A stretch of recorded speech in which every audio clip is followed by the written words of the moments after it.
With all the big calls on all the big races, welcome back to a bumper edition. This weekend's What a Shout, the flagship weekend feature weekend show somewhere in the capital, filmed by Dave Orton, and more panellists than small fields out there this week for you. Cannot wait.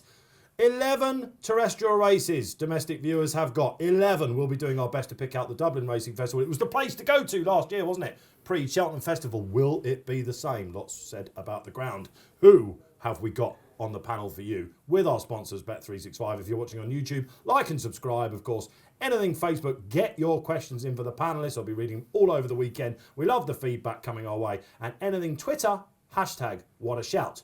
OK, I'm delighted to say that in the studio, a debutant, a newbie, comes on the show. Matt Gardner, one of our handicappers. I don't want to call you the Irish handicapper, Matt, but you have been, thanks to Keith Melrose, you have been pushed that way, haven't you? Yeah, Irish, flat jumps, UK novice chasers, bit of everything really, yeah. You're highly regarded, Matt, so there's a lot of pressure on you, all right? So, and you've got to help me make sense of the numbers with the other panellists we've got, OK? So, all right, brilliant stuff. Now, shall we go to Dublin? Because the Upping the Ante boys, they've joined us for What a Shout. Welcome back, boys.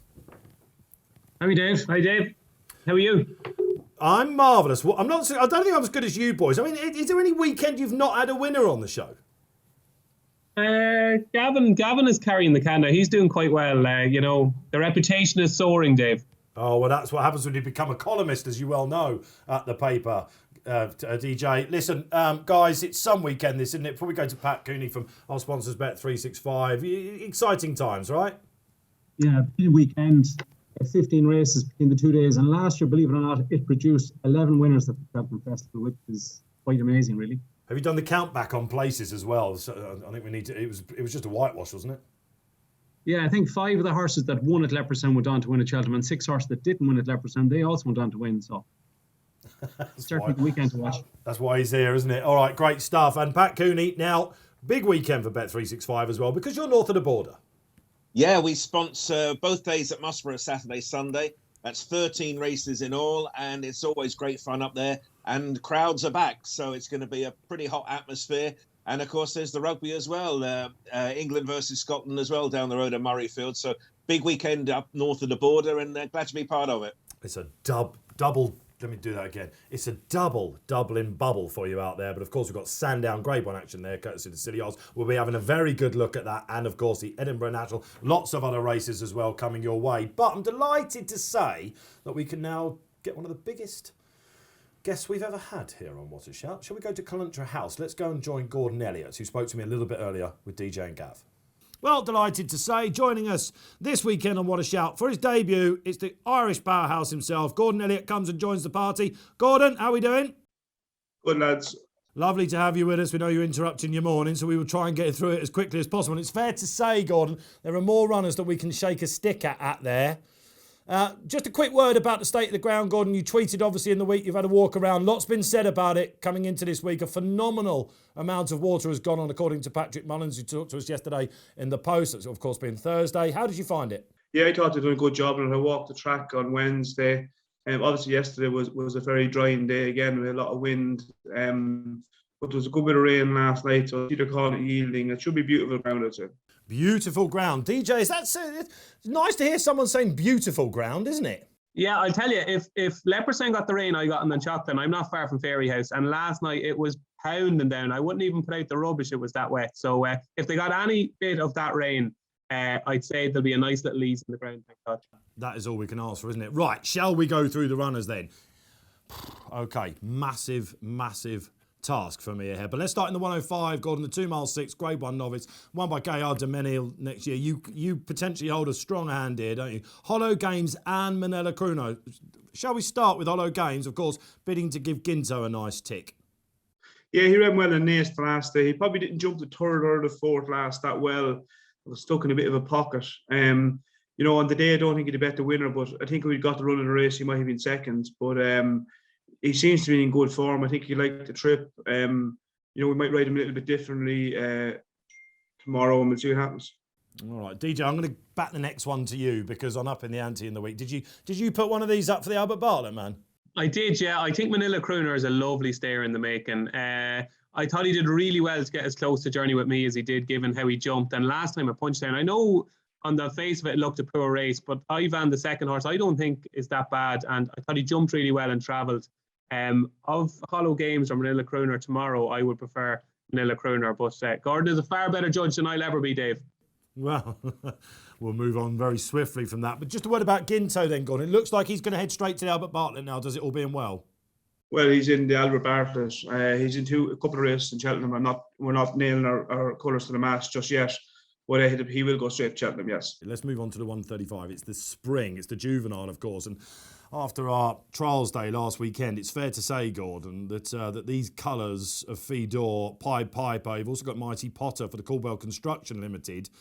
Very, very strong hand indeed. Shall we start with Fedor? Done absolutely nothing wrong. Deserves to go off favourite this chap, doesn't he? Yeah, he's done nothing wrong. He's done nothing wrong so far. He's a horse that doesn't do anything fancy at home, or even through his races. He'd always give you the impression that he's just doing what he has to do. But Davey said, the last I said to him, Jesus, I was worried the whole way looking at the race. And Davey said, I gave him a slap down the neck, he'd pick up. There's plenty left in the tank, which is interesting. But he's in good form. He's well. He's done all that's been asked of him. This is probably his biggest task so far. With his horse, I suppose, that was second to Pied Piper and Punchestown looks the one to beat. But he's in good form and he's well. You know, the Tide Turns is a nice horse too. He's in good form. His form wouldn't be anywhere near as strong as Fedor, but he jumps well and he travels, so he's not out of it either. We're looking at future stayers here, Gordon, with these pairs. The more grinding sort. The Tide Turns was a proper stayer on the flat for Sir Mark Prescott, wasn't he? Yeah, I suppose the only thing, he only ever ran in the all-weather before we got him, you know.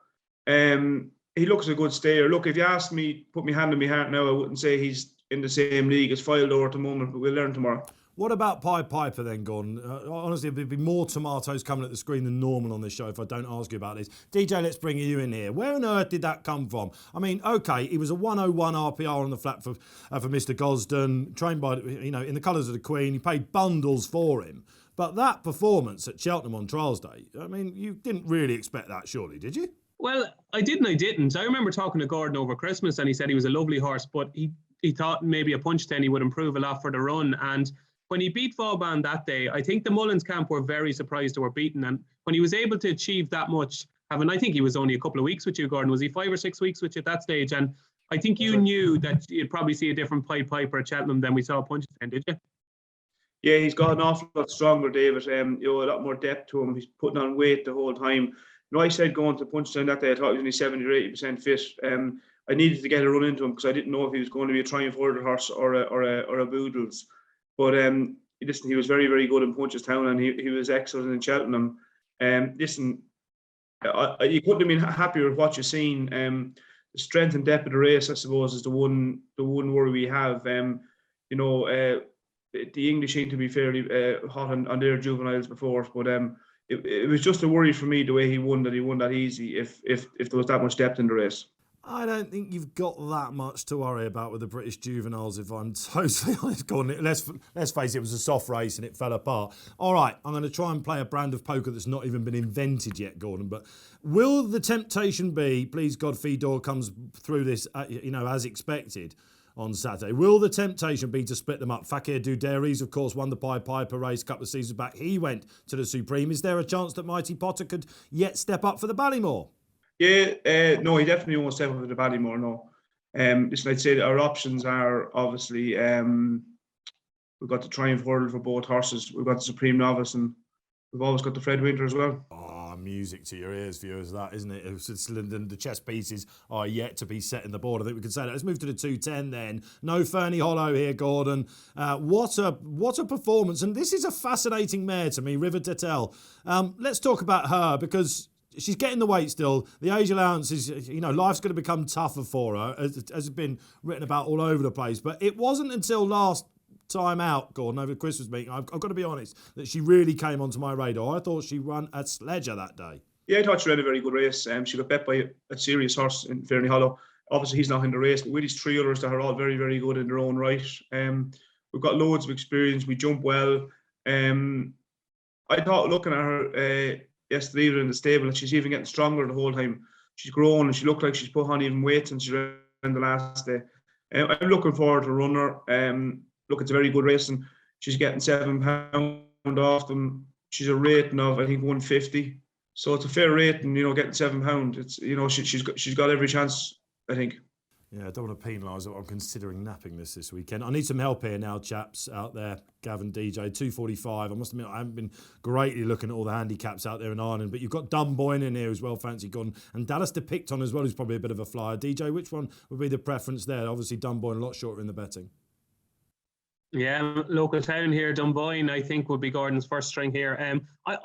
Gordon will tell you more. I definitely don't think we've seen the best of him. I think he does have ability, and if he were to win this and go to the Thames final, I'd say Gordon, he'd have a massive chance, would he? This is the plan, David, to run here. He just lacks a bit of experience. I thought another run would do him no harm to go for the Thames. Jack thought the last day he shouldn't have been far away. He got no luck in running from when he turned off to the second last, the whole way up into the home straight. He got stopped everywhere. At home, he's a big 3-mile chaser. He's probably as slow as me and you, Davis, to be honest. That's not a good sign. Yeah, he's very, very honest, so he is. And, if he runs the race around the last day, I think he's got a good each way chance. And I think the ground a bit slower will suit him as well. All right, let's go to the 3:10 then. It is the Irish Gold Cup. Absolute head scratcher for me. Again, Gordon, I'm going to need some help here, but we've got the 2020 winner, Delta Work. It's fair to say this chap's got quite a bit to prove, isn't he? And Conflated, who of course comes in off a career best. Yeah, I suppose go Conflated first. I said it to take our chance at, because for me, looking at the race, there's a hole in every single horse in the race. Not a hole, probably there's a niff about every horse, I suppose is the word to use. So I said, look, I wasn't sure he could win a handicap off that sort of weight. When you look at some of the horses down the bottom, look thrown in. So we let him take our chance and see where we are, whether he's a Grand National horse, whether he's back for a handicap in Cheltenham, or whether he's good enough to compete in Grade 1s. Delta Work got jarred up last year and he wasn't right all year after it. I think he's improved a lot again from Leopardstown the last day. He just had a few little niggly problems after the race. He's in good form at home.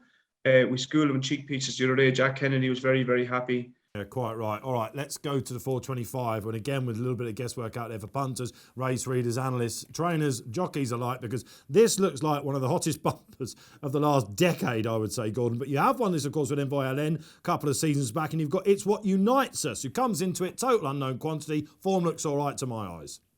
For the first time in about 5 years, I was doing the shopping in Super Value there during the week, and I met a fella, and I couldn't remember his name. And when you meet someone, you don't remember their name, and you're, how's it going? And he goes, have one for you for Saturday. He says, It's What Unites Us. He said he's the best young horse in Gordon Elliott's stable. That's what he told me. I don't even know his name, but that's what he told me. So I'm certainly looking forward to What Unites Us, Gordon. He's obviously working well, is he? He is a nice horse. I think it'd be a fair statement to say he's the best horse in the yard. I'm not saying that at all. But he's a very, very nice horse. He's a walk in the park. He's a big, weak horse that's going to improve an awful lot from this year to next year. But he worked in Navan last week. Very, very, very good. Before we move to Sunday, Gordon, I see you've got a run at Musselburgh as well, where it all began. Which is interesting because your first ever winner was in Scotland, of course. You're going back. It's well named, topical. Yeah, listen, I'm a big supporter in putting the horses in the race we think can win. It baffles me to think you have a £20,000 hurdle with 3 runners and 2 of them Irish. So for me that's I don't know what the word to use is, but it's a big worry when you see all these English owners, UK owners in Ireland. Our horse is a nice horse. He's probably a big chaser in the making. John McConnell's horse looks on ratings the horse to beat. We've got a chance. All right, okay, yeah, he looked like he went the better for him at Tremor, didn't he? On New Year's Day, of course, we saw off the Joe Donnelly hot pot. All right, should we move to the Sunday then, guys? Fury Road comes back out to play against a Gaillard de Menil and, of course, Galopin de Champs. DJ, what do you make of this race? This is a sizzler, isn't it? Can anything get near? We think that Galopin will go off around about 2's on. Yeah, sure. Look, I'm a disaster. I get carried away in the emotion of these brilliant chasing debuts, and I'm a glass half full kind of guy, and I thought Galopin de Champs was amazing. Now, I spoke to Tom Siegel during the week about Fury Road, and both of us were in agreement. He put him up for the Brown Advisory, the former RSA, with Fury Road. I thought he looked a different horse at Christmas. I thought even the way he hit the line, and it was almost as if Jack was saying, "Oh, I don't want to be here. I don't want to be here," and then he was there, and then he just kept going. Maybe it was the change of headgear and stuff, but to me, he looked a different horse, Gordon. Yeah, I thought Brian Cooper. gave him a lovely ride in Fairyhouse. But for me, the horse came on and off in Fairyhouse. He wasn't 100% fit in the Drinmore. But I think the cheek pieces really lit him up. A bit of better ground suited him. I thought he was very, very good in Leopardstown the last day. But he beat Run Royal Fred, who was probably a 3.5 mile chaser, really. I thought Gallop in the Champs was awesome the last day. He's the horse we all have to beat. My horse is in good form as well, but he's going to have it all to do to beat Willie's horse. Festival clues abound here, and this is going to be one of the races of the entire weekend. Fury Road, Tom Segal, Gordon Elliott, Dave Jennings, the rest of us, we will all be hoping and get close to. We've got to talk about the handicap, if you don't mind. Gordon, 225. Sam Crow's in it. Seems a long time ago that he was really arriving on the scene. Of course, his first Cheltenham Festival win. You've also got Fakir Delen in here, and Definite Plan, who we know a bit about over here because he came over and won at the October meeting. Yeah, we've 4 horses in it. Sam Crow, listen, he was a superstar, in the past. But he's got an awful lot of problems. He seems in good form at home. Just hoping that he can run well, but he has been disappointing this year, I suppose. Fakir Lane he's won his last 2. He's gone up a bit in the handicap. Definite Plan won in Cheltenham the last day. Very hard to find races for him. Probably likes nice ground, and I thought the horse down the bottom, Mortal, at a massive price, could have an each way chance. The one that I nearly missed off, so thank God you managed to correct me on that one. Okay, let's move on to the Farmer then, Irish Champion Hurdle. Honeysuckle Procession, a lot of people will be expecting here, Gordon, but you have got Zanahiyr in here. Yeah, he's in good form and he's improving the whole time, but Honeysuckle, what can you say about her? She's a superstar. She's probably in the same league, if not even ahead of Dawn Running them at this stage, She's going to be very, very hard beat. Look, we'll give it a go, but if she turns up in the real Honeysuckle, she'll take all the beating. As I mentioned, Sam Crow then, of course, held all before him at this meeting a couple of years ago. You'll be bidding to win the race again this time with 3 Stripe Life, of course. He ran really well in the Champion Bumper, came straight onto my radar. I thought he was a stayer in the making, Gordon, but you so far just keep campaigning him at the minimum. Yeah, listen, he's going to be a big chaser down the road. He's only had 2 runs over hurdles. He'd have come on an awful lot from the last day in Leopardstown. He didn't get the clearest to run through the race. Obviously, Sir Gerard has beaten him in the bumper, so we're going to have to improve a lot to turn the form around with him. But our horse is in good form and he won't be far away. He liked the track. Davy rides him, he knows him well. But it's a hot race. I think we've got a good each way chance. All right, great stuff. Let's move on to another handicap. And I'm going to go down this road because this is one of the handicaps of the season. For me, it used to be called the Piers, of course. At the moment, is now, Dave Jennings should know a lot about it. It's called the Liffey Handicap Hurdle. You've set off a gamble in this, Dave, but I'm sure that Gordon's got a battalion that will be going up against you. You're hoping that Castmate comes out on top, of course. Yeah, one of Gordon's best mates, Noel Mead. I just thought Castmate, when I go back to that race at Down Royal against Zanahiyr, he was getting £5, but he was bang there at second last and he made a mistake. And Zanahiyr is obviously a strong stayer, but he goes really well fresh. He's won on the back of big long breaks in the past. And off 139, to me, he kind of stood out. I said to myself, I think myself he's a 150 horse, so we might have 10 or 11 pounds to play around with. And at the time when we did Upping The Ante on Tuesday, it was 16 to 1. He's now about 6 or 7 to 1. But I think he's got a great chance. This is a race you'd love to win then, Gordon. You've got a battalion. Who's the buzzer? I think it's a tough race. I think you could stick a pin in the race, to be honest. Look, I suppose the horse is threatening to win all the time, but still hasn't won his magic tricks. But, I'd agree with David. It's hard to go away from Noel's horse. He looks thrown in. And if I didn't win it, I'd like to see Noel win it. You've got a blanket of entries in the final race once the curtain comes down then on this year's Dublin Racing Festival. It's the Mayor's Bumper. Have you got a trio in it, Gordon, or have I missed one there as well? I have 3 in it, yeah. 3 nice mares. Jamie went for a money maker. She had the graded form. But the other 2 mares are good mares. Barry O'Neill rides Bealtier. She was hard on herself the last day. We put Hood in her today. And Lisa rides Liberty Dance. 3 good mares, but probably hard to go away with what Jamie picked, All right, okay. Gordon, it's been an absolute pleasure having you on. Hopefully we've not scared you off coming back on this show. If I had to ask you for one for our viewers this weekend, Gordon, of all the runners we've gone through, who's going to come out with the one on top if they had to run now? I suppose the one I'm looking forward to, all the grade ones, and obviously Zanahiyr against Honeysuckle, that'd be if he could win it, it'd be very special. If someone gave me a tenner free bet, and I'm not a betting man, I'd have it on it's what unites us. Marvellous. Gordon, listen, it's been an absolute pleasure. We know you've taken a lot of your time on a very, very busy morning for you. Obviously, Gordon, you missed the Cheltenham Festival last year. You must be absolute... When did you start to taste it again, Gordon? Obviously, I was back there in October, and the winner there in October and the winner in December. St. Cheltenham's a place that's been very, very lucky to me, and I love going over there, seeing all the people. It's a great place, and just hoping to get back there in a few years this year. Wow, what a pleasure that was. Unmissable stuff here. Free content coming your way here on What a Shout. All right, brilliant stuff. DJ, let's come to you then. How good was Gordon there? And of course, he started off with your new Albert Bartlett Hope, Manila Crooner. Yeah, the thing I love about Gordon is he just says it as it is. He is so honest, and you ask him a question, he will answer it no matter what it is. And in this game, that is gold, because you know exactly what you're getting. I'd imagine he probably fancies Hollow Games slightly more than my fancy Manila Crooner. But I think in the Albert Bartlett especially, I think 3 miles on the new course at Cheltenham will suit Manila Crooner. I definitely don't think we've seen the best of him yet. Hollow Games might be a bit more battle hardened, but I think Manila Crooner, he's there at the second last, still travelling okay. He's going to be the one that's going to be finishing here. And to me, he's still the value option. Gav, let's bring you in then. Let's come to you. It's not just about the Elliott stable here. Of course, we've got Bron in here. We've got Party Central as well. Which way are you looking at Grand Central, sorry, as well? Which way are you looking?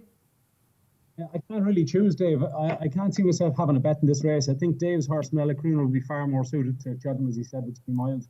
He might get slightly outpaced here. Hollow Games, slightly unlucky maybe at Naas. Grand Jury will travel a lot better than him, as he did at Naas as well. It's a race I can't really make head or tail of, to be honest, but if I had to choose, maybe Grand Jury, even though Henry's horses aren't exactly flying. Yeah, just ahead of Hollow Games. Right, Matt, this is when we bring you in. We can't make head nor tail of this. What does the numbers say? Yeah, tight. Hollow Games, Grand Jury, I haven't got much between them at all, unsurprisingly, after their last run. Hollow Games stepping up in a couple of furlongs, it's definitely going to suit him, isn't it? I do think Grand Jury might have a bit more pace, and Leopardstown, it's not the stiffest track, is it, he might come across, and I thought he still looked a little bit inexperienced last time. He, like Gav said, he travelled really well. He's going to travel better than Hollow Games. There's plenty that are open to improvement in here. I think of the lot, I'd be siding with Grand Jury narrowly over Hollow Games. Bronze one that keeps catching my eye in those famous veneer colours, of course. Pat, then, let's bring you in. It's the 105 on Saturday. Who's been hot so far? Well, just the whole of Leopardstown, really. It's just punters going one way or t'other, really. There's lots of Gordon Elliott multiples, and the flip side is there's lots of Willie Mullins multiples. The one thing, as Matt just touched on there, not so many multiples with Henry de Bromhead. He's just not quite at 100% capacity at the moment, really. So it's intriguing, but there's lots of shorties around, and it just remains to be seen how they get on. I mean, the ground is going to be important. I think there's showers forecast, so we wait and see what happens. It was a bit of a mess last year. But I say most punters get in with one stable in particular in their multiples. We need to be positive about this ground, aren't they? Beautiful grounds, says Gordon. We should listen to. What about the 135 then, Pat, the spring? Let's come to you before we go back to the boys on this. This has been one of the hottest races of the week, right? Oh, absolutely, yeah. And it depends where you are, really. We got Phil Dorr, 3 from 3, impressed all the time gurus when he won, I think it was on his second start. He's narrowly favoured at 5-4. 4-bon of the Rich Ritchie colours, that's second favourite, and a hot one as well, that's 6-4.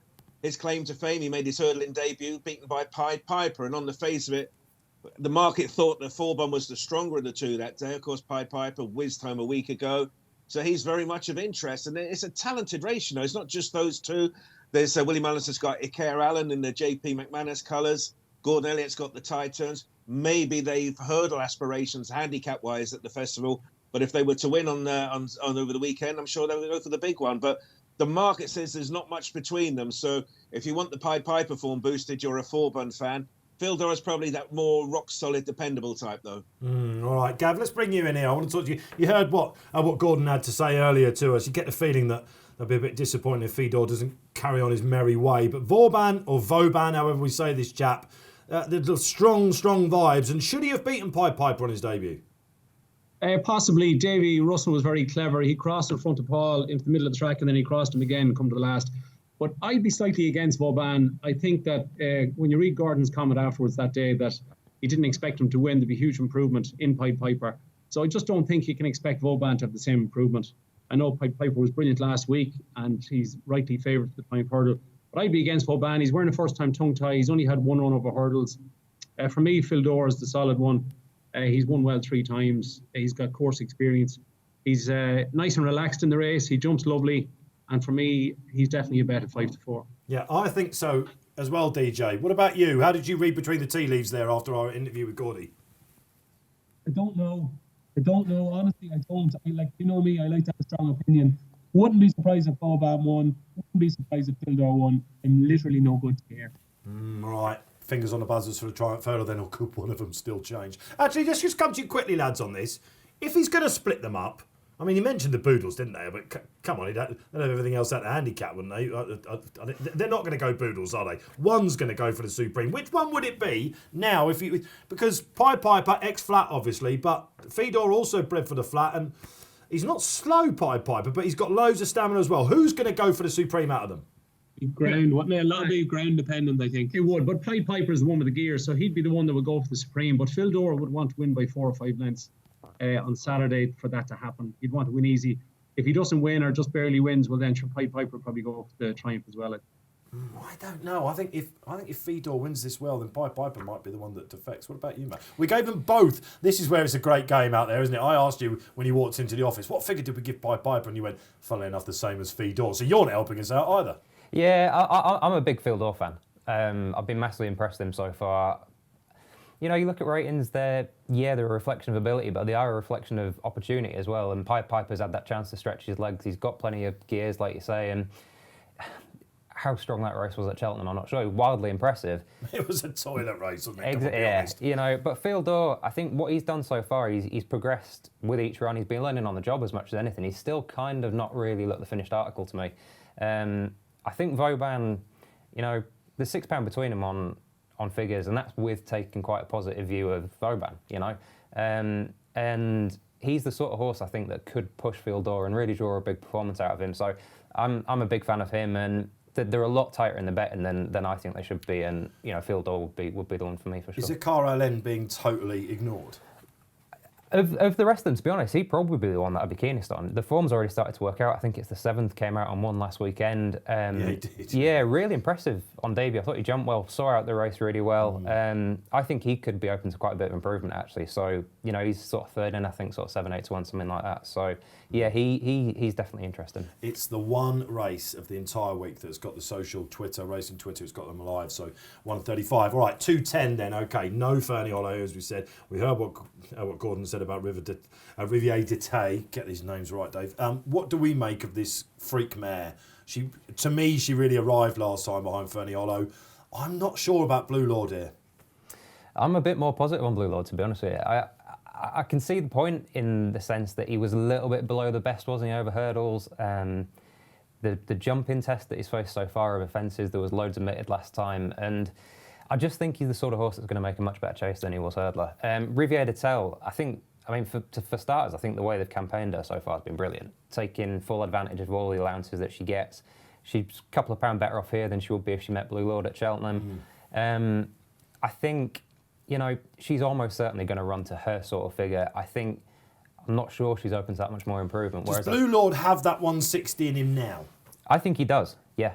I was really positive on his last run. There were no fences there, Matt. There were no fences, no, but the fences that he did jump, I was impressed with his technique, and I think he's a good bit more to come from him, I think. All right, I can see where Matt's nearly napping Blue Lord, then I'm nearly napping Riviere de Tay. Come on then, chaps in Ireland, let us know. It's not just, of course, a Blue Lord from the Mullings camp, is it?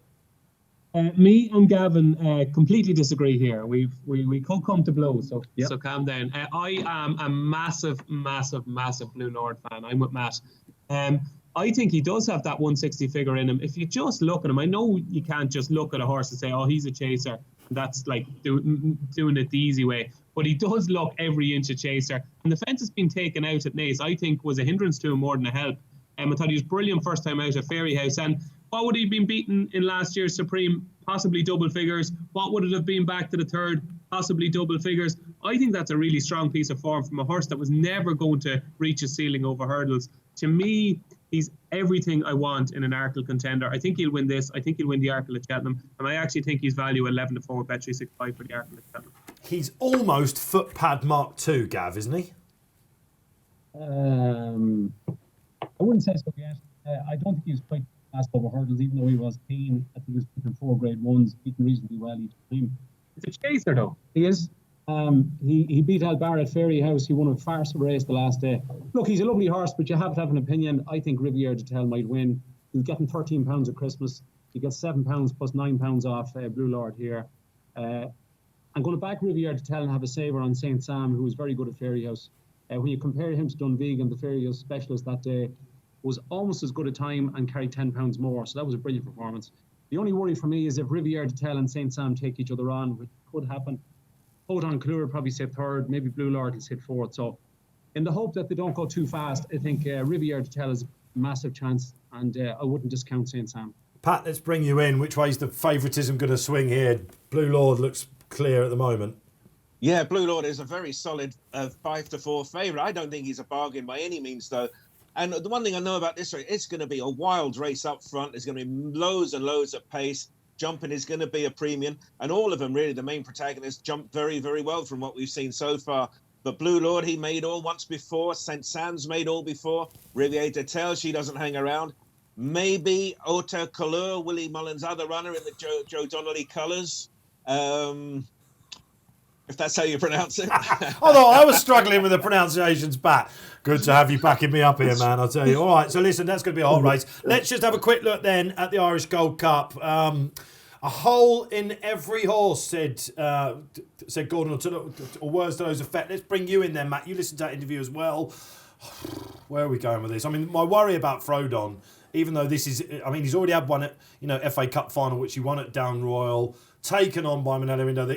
Is there just going to be a serious pace burn-up that's going to set it up for something? There could be. I mean, Ken Boy, he looked on his way back, didn't he, last time in the Savills?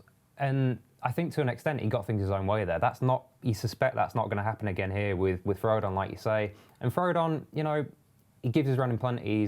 His record's great, but he sort of is what he is a bit, isn't he? We know where we're at with him. On paper, who wins on paper? On paper, Manila Indo wins. That Gold Cup form is by some way the best on offer. Slight concern is that is the best piece of form he's got by some margin. And he was, really disappointed at Kempston.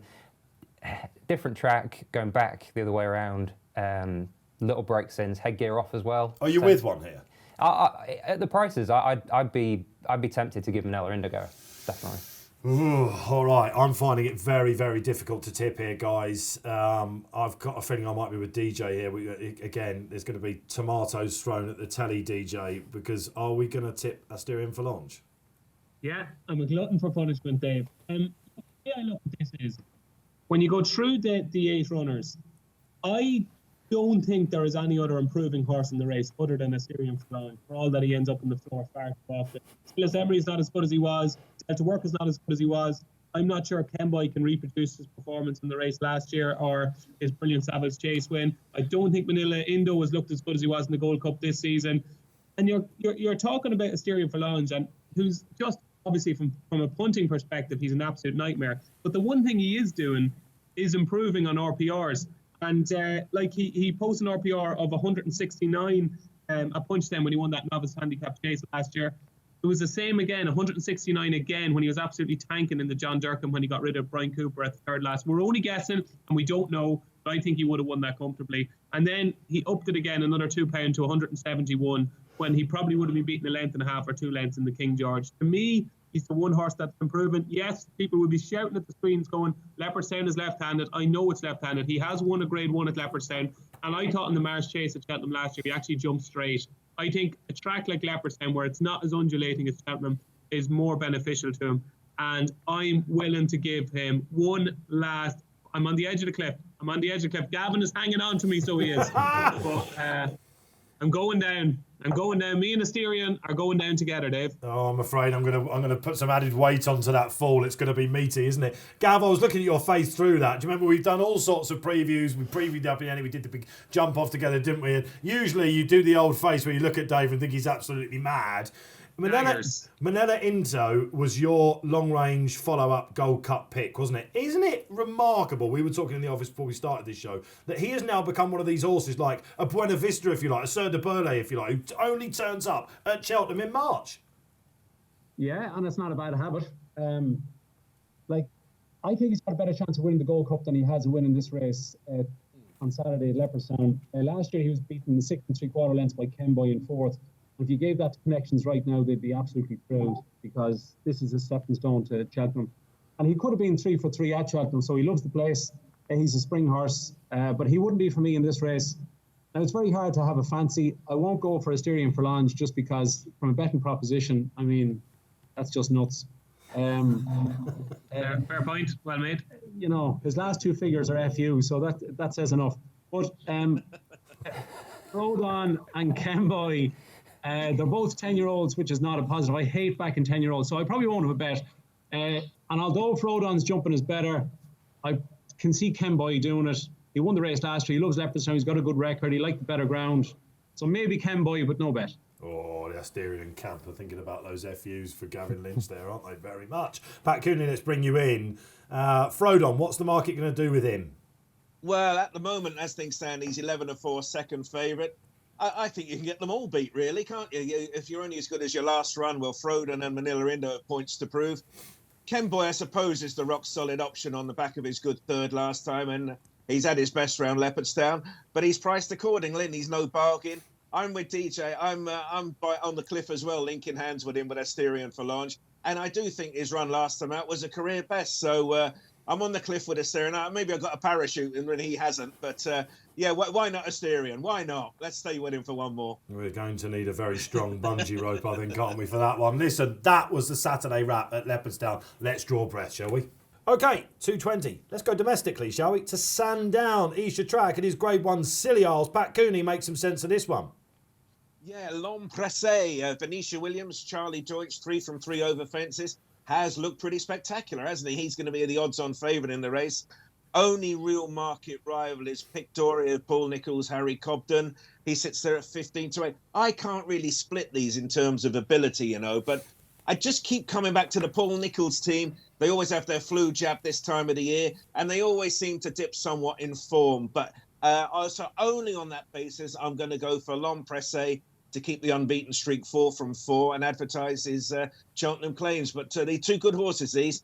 10-1 bar. The others have a lot to do, I'm afraid. Now, this race has already been touched on by the Upping The Ante boys on Tuesday, where they both said the lay of the week lies. Take it away, guys. Just before we start, I'm going to start calling Dave and Pat Thelma and Louise when they drive over the cliff with Asterion Forlange. But anyway, I'd be laying L'Homme Pressé. He achieved a rating of 148 on Ascot. He loses a half a length at every fence because he jumps slightly to his left. There's 17 fences. To me, that's 8.5 lengths with my poor maths. And I just think Pictory, who's rated £1 higher, beautiful jumper. Now, the one thing is that Harry Cotton will have to start down the inside of L'Homme Pressé to allow him to jump to his left. So he's got that happen. So for me, Pictory. Dave, I think you guys have got this one wrong. I watched back his Exeter run where he beat a horse called Gunsight Ridge, who had a stone in hand that day. And he's a bit of a thinker, Gunsight Ridge, and Ollie Murphy had just inoculated his horses as well as Paul Nicholls. We'll get onto that as well. But I thought he was absolutely fine at Exeter. I can see him jumping absolutely fine around here. We need the British this chap to win, because if Pictory goes and wins this day, there's a very good chance we're not even going to see him in the Marsh, or the Turners as we call it, this time around.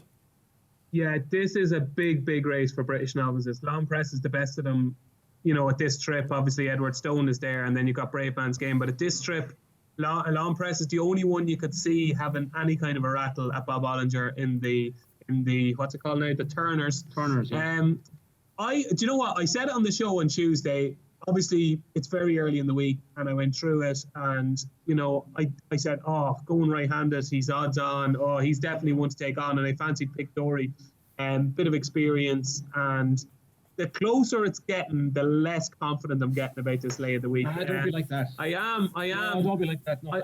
I think what he did last time was pretty spectacular, and last week I was utterly convinced the Chantry House wouldn't win, and he did. And I have a feeling it could be a similar type of story here. I'm still hoping Pictory will win, but I just don't know if he's the lay of the weekend, L'Homme Press. I think he's a very good horse. He might get away with it. At what point, Matt Gardner, do we start talking about the excuse of flu jabs in the Nicholls camp wearing a little bit thin? Chris Cook his front runner email, the excellent front runner email Friday morning, touched on this, what everyone's starting to think. I think he's 3 winners from his last 46 or something now. And apparently when Chris went up to the great man at Wincanton on Thursday, he approached him gingerly because he could see there was a bit of steam coming out of his ears. I think they're starting to get worried about it now. The bloods are right, everything's fine, but I mean, I fancy Dolos, who runs at Sandown as well, like a lot of people do. Sandown Specialist in one of our earlier races on the card. I can't be napping him with the form as it is. It's a worry, isn't it? It is a worry for sure. I mean, it's gone on long enough, I think, now, hasn't it? He's had plenty run, okay, you know, seconds, third, that sort of thing, but there's been plenty that haven't really been seeing the races out as well, and that is a bit of a concern for me, I think, particularly, you know, given the time period that we've been looking at it over, for sure. Non-press is a short price, isn't he? Deserving? Yeah, absolutely. Yeah, like I'm surprised he's not shorter, to be honest. I like Pictoria. I think he's made a much better fist of it over fences, sort of second time, but he's been around for quite a long time now, and Long Press, massively impressed with him at Cheltenham. You know, he beat the Glanson Queen, who was a good mare. Fantastic ass, came out and won at Lingfield. And if you look at him, just look at him from the last and how quickly he draws clear for barely more than hands and heels, to be honest. And, you know, it normally takes something around the high 150s, maybe 160 RPR to win this. He's there already. He might not even need to improve to win this, to be honest. But with a view to Cheltenham, I think he's capable of plenty better still, yeah. All right, then, you've heard it from the handicapper. Long Press should be shorter up in the Ante, boys. He's the lay of the week. Right, then we go again on Sunday, the Dublin Racing Festival, and 120, the first of 4 Grade 1s on the day there. And now, this is a remarkable horse, isn't it, Galopin de Champs, Dave? If you think that he went to the handicap and tore that apart, what he did around Leopardstown in his debut had everyone purring. You, I think, chief amongst them. Yeah, the figures back it up. 163 he got an RPR of. I couldn't find anything in recent memory or in anything I look back, and I look back for 20 years to find a chasing debutant to achieve an RPR of 163. That's the highest I could find, higher than Altior Sprinter Sacre. And you remember what Sprinter Sacre did at Doncaster, and Altior won by half the track at Kempton. So it was an unbelievable performance. I'll hold my hands up, and I said it when we were talking to Gordon, I do get carried away with performances. And as Paul Townend said in his interview with me in Friday's Racing Post, he said, you know, he's the opposite. He's a glass half empty kind of guy. And he said, I want to see him doing it again. I need to see him doing it again. You can't just believe one performance. I need to see him doing it again. And we do need to see him doing it again. But sometimes you just have to believe your eyes, Dave. And to me, he looks spectacular. I think he'll win the Brown Advisory at Cheltenham. I don't think he's going to stay at 2.5 miles for the Turners. I think he's a far solider option in the longer race at Cheltenham, and I do think he's a stayer. So for me, I think he wins this. I think Fury Road will finish second. I think it's quite straightforward. All right, Gavi, you have the similar opinion. Yeah, look, everybody was blown away with Galopin de Champs for Christmas. Considering I've backed him for the 3 miler, I hope he goes that way. What price is he on it? What price? Don't tell us. Oh, sevens. But anyway, the mind that is that. So I hope he wins, but I hope he wins, but not too far. I could see Capadano maybe. You're not fussy, are you? No, I could see Capadano run a big race. You've got 3 Grade 1 winners in it, as we said. Beacon Edge, Fury Road, and Master McShee. So it's a really, really good race. Galopin de Champs will have to be brilliant to win, but we all think he is. He'd be odds on he should win, yeah? Yeah, okay. There's a great point that DJ made before we go to Pat. 163. I remember we were talking about Shishkin as a novice chaser this time around. I did a guide, the ultimate guide. I'm talking off memory here. You're right. Shishkin, I think, had already bettered what Sprinter Sacre had done, but that was on his second start. Yeah. Duvan was the other one. Where do you get this figure from? Yeah, you know, like Dave said, wildly impressed. You know, it's a case of thinking about the horses that he's beat and what they've done since. Ain't that a shame? Should have won, improved 4 or 5 pounds, should have won, finished second. The third, who was beaten 35 lengths or whatever, did come out and win next time out. If anything, it's maybe a bit low. I don't know. But, you know, massively impressed, not just with his jumping, not just with the way he won, but with the way he hit the line. Yeah. So strong, took an age to pull up, and, you know, what he can do from here is massively exciting. You know? All right, okay. Pat, let's bring you in, because people will be looking at multiples all the way through this weekend. They'll be having a look on Saturday and going, but it's not quite as clear cut as it is on Sunday, because throwing Honeysuckle into the mare, Galopin de Champs, what sort of double are we looking at? Oh yeah, this is going to be in just about the talk of the town. This deluxe double, isn't it? You look at Galopin de Champs. Yeah, as Matt said, Paul Townend took an age to pull him up, so he did all that rapid time. He impressed everyone. It is a Grade 1 though, isn't it? And he only has the 1 run so far over fences. life would be a little bit more harder for him this time around. You certainly thought he was a machine, though, didn't you? And he's 4-7 approximately, 7 bar. You don't have to have a bet in the race. You can play around with the alternative markets betting without him, of course. Fury Road, Capitano, they'll serve it up to him, I'm sure. But seeing is believing, and I'm in the believing camp. I think he's an absolute machine and a joy to watch, and I hope he wins. So there we go. All right, we've got Honeysuckle Guys as well. We heard what Gordon said about that. He'd love to beat her with Zana here, but we're expecting it to go off a very short price. Who else should we be chucking in this multiple, Gav? Should we be looking at Shaq and Poursois, maybe? Maybe Mr. Gerhardt? Yeah, so Gerhard, yes. Shaq and Poursois should win. The number 10 is relevant to Shaq and Poursois this weekend. He's £10 clear on ratings, but he's also 10 years old, so just bear that in mind. I don't like 10-year-olds. There you go. Yeah, so Gerhard, definitely. You have to put him... To me, he's maybe the nap of the weekend of the shorties, so I'd be all over him, yeah. Pat, what price to Gerhardt at the time of recording? Well, he's been odds on once again, around about 6-4 on. And again, you do look at him and you think, yep, he's got to do it again. This is yet another Grade 1. Again, he looks the part, ticks all the boxes, and this treble has a likely to win look about it, I think. Matt, on the Sunday races, lots been talked about the Supreme being the best since the Alpha Off year, of course, and Sprint Section, an ill-fated Spirit Son. Who's the clear one for you on the Sunday? Yeah, so Gerhard, massively looking forward to him. I mean, on form, there's nothing between, taking a positive view of his winning debut, 3-stripe life. I think he's more of a staying type, and I'm amazed they've not tried him over the trip yet. Yeah, he looks like a staying type to me. So Gerhard, I thought he was a little bit novice at some of his hurdles, but really quick and rapid at the rest. He's a much speedier horse for me, and I'm expecting a big chunk of improvement from what he did there. And I just think I think he'll win here. Yeah. Yeah. All right. Okay. So expect a bit of a Supreme shake-up. Up in the ante, guys. What have I missed on Sunday? What else would you like to talk to our viewers about and inform them with? Do you want me nap or will I wait? Not a nap yet. We're going to do a single section, DJ, with that. We want to juice some more out of you. That's all right. That's all right. I will refrain from telling my nap. The one I do like, and I know Keels likes this as well, but it's a strange jockey booking in the. I'll get the time of the race now. It's a 2:25. It is the Leopardstown handicap race. A race steeped in tradition. Our old buddy Birchdale runs here. I thought there was finally more sign of life last time in the Paddy Power at Cheltenham, or at Christmas at Leopardstown. He led over the second last, travelled really well. I never thought he was a 3-miler. Never thought he was a thorough stayer over that. Back over 12.5 now. 129. Imagine if you're told 2 years ago that Birchdale would be rated 129 when he was with Nicky Henderson. He's winning the Bulger now. Mark McDonough takes off £7. He's decent. He's well able. If he's up to it, it means that Birchdale is basically run off a mark of 122. Lord, holy God. I think Endell's got him back, and I think Birchdale might do the basis. Yeah, Easy's land ended, of course, at the weekend as well, isn't he? Gav, for you, is there any festival that Birchdale won't turn up and get wise sages like ourselves trying to see them coming back to form? Birchdale, he said. Do you know I actually look back through stuff there during the week? I think I've tipped them at the last 3 Cheltenham festivals in a row, would you believe? You're not alone, DJ. You're not alone. They used to think he was one of the best workhorses at Henderson's during his tenure there. Gav, anything we've missed? No naps yet, please. No naps yet. Birchdale, yeah, he's carrying 9 stone 7, so that'll be interesting. And he jumps brilliant, he'll be out in front, I presume. Yeah, big chance, yeah. So I'd say he'd be trading shorter at halfway. What else have we got, Dave? Just to go back to Sir Gerhard for a second, right? So he finished 8 1/4 lengths ahead of 3-stripe life in the champion bumper. 3-stripe life was a little bit unlucky against Mighty Potter at Christmas. Was blocked throughout, had to go up the inside. So probably I'd put those two on a par. Mighty Potter ran very close to My Mate Mozzie and Statuaire in the Royal Bond. So I think they're all much for muchness. The other thing is My Mate Mozzie jumps a little bit to his right, so Leopardstown mightn't suit as much. The dark horse is El Fabiolo. We don't know how good he is. Willie talks him up a lot.